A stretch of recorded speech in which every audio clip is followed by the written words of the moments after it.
Sveiki, mani mīļie kino draugi, gan lieli, gan īpaši mazie, jo šovakar mēs apskatīsim jauno filmiņu, kas būs kinoteātros, ko saucās Daļais princis, jeb Charming angliski.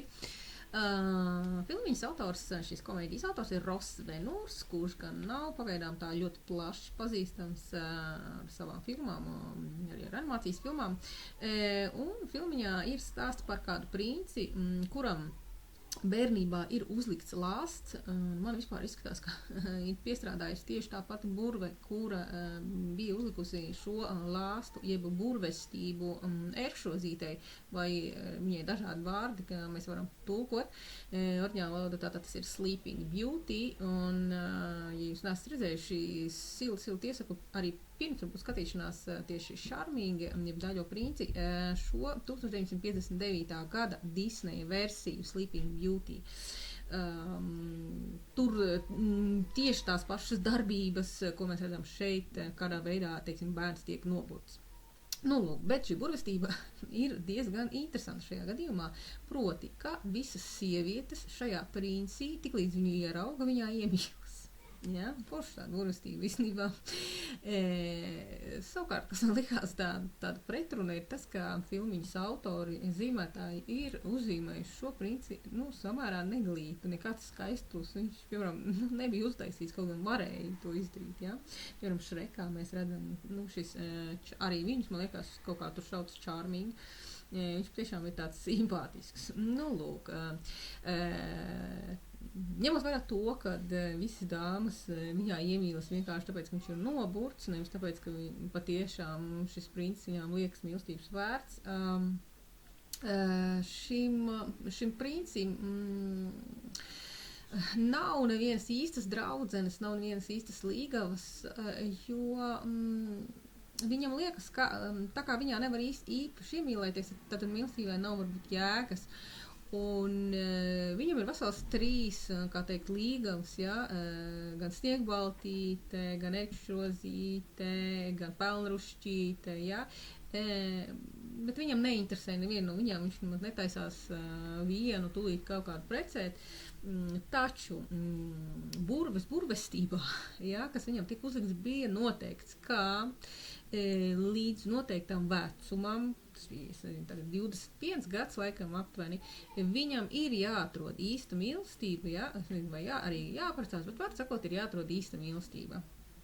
Lūk, un šī princi tēvs Karls ir ļoti noraizējies, un viņš zina, ka viņa dēlam draud briesmas, viņš neatradīs šo īsto mīlestību, un viņš nolem savu dēlu sūtīt kaut kādā tādā ceļojumā, kurā šis princis tā kā uzvarēs šķēršļus, tur būs daudz briesmas, tā kā pats Karls jaunībā to ir piedzīvojis, un līdz ar to princis kļūst par īstu vīrieti. Tad Karls domā, ka pēc tam viņš arī atradīs kaut kādu savu dāmu. Bet iejaucas kāda jauniete, tāda tā kā Robina Hooda egoistiskiem mērķiem, ja, jauna zaglīte, kura tiek noķerta, jo viņi zog kaut ko, es saprotu, arī no galma cilvēkiem.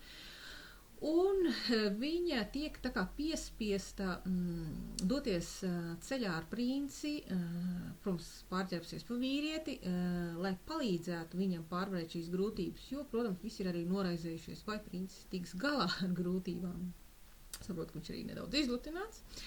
Lūk, šī zaglīte tātad pārģērbs par vīrieti, viņai ir arī tāds raksturs īpašs, tāds ērkšķains, ja, viņa saka, ka viņa nevienam nemīl, lūk, bet, protams, kā jau mēs varam paredzēt, ceļojuma laikā starp abiem uzšķiļas kādas dzirkstelītes, ja.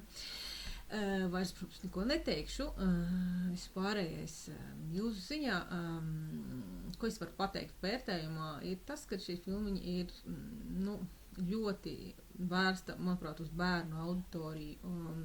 Es pieļauju, ka arī bērniem viņa varētu likties interesanta, kaut vai tāpēc, ka šajā filmiņā var iemācīties dažas lietas par mīlestību, šajā filmiņā kāds 3. vārds, kaut ko mīlestību, ja.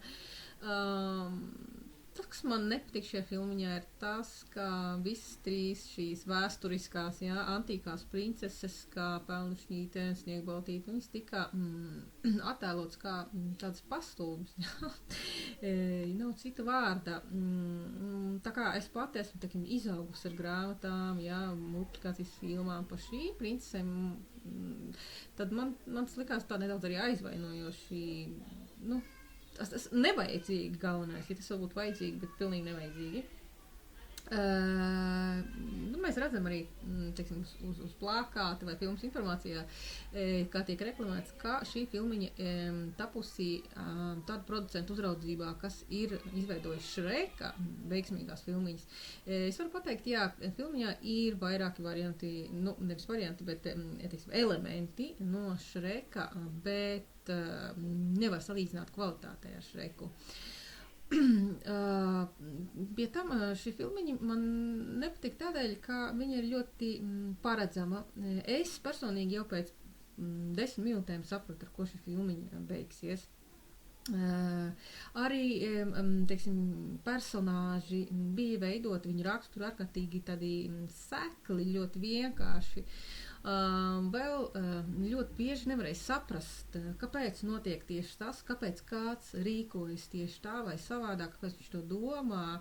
Man tā arī netika skaidrs, kāpēc karalis vai galvenieki nosūtīja līdz ar princi to zagli, nevis kādu prinča draugu, ārmijas cilvēkus.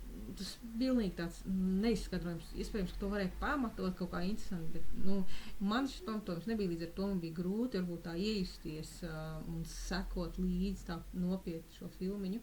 Filmiņā ir diezgan interesanta oriģināla mūzika, kuru ir uzrakstījusi gan Avrila un izpilda Avrila Laviņa un arī Sia.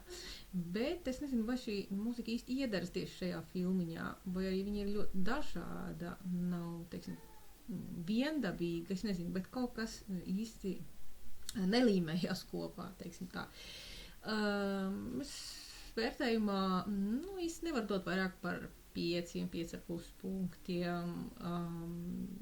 Es uzskatu, ka varēja daudz labāk uzrakstīt šo filmiņu. Katrā ziņā es jums novēlu jauku skatīšanos. Jauku skatīšanos. Nezinu, kas tas ir iespējams, jo filmiņa ir labā tādā jautrā garā uztaisīta. Nebaidīties aizvest savus bērnus, ja vien jūs pats esat ar mieru skatīties vidējas kvalitātes filmiņu. Lai jums jauka nedēļa. Slavu!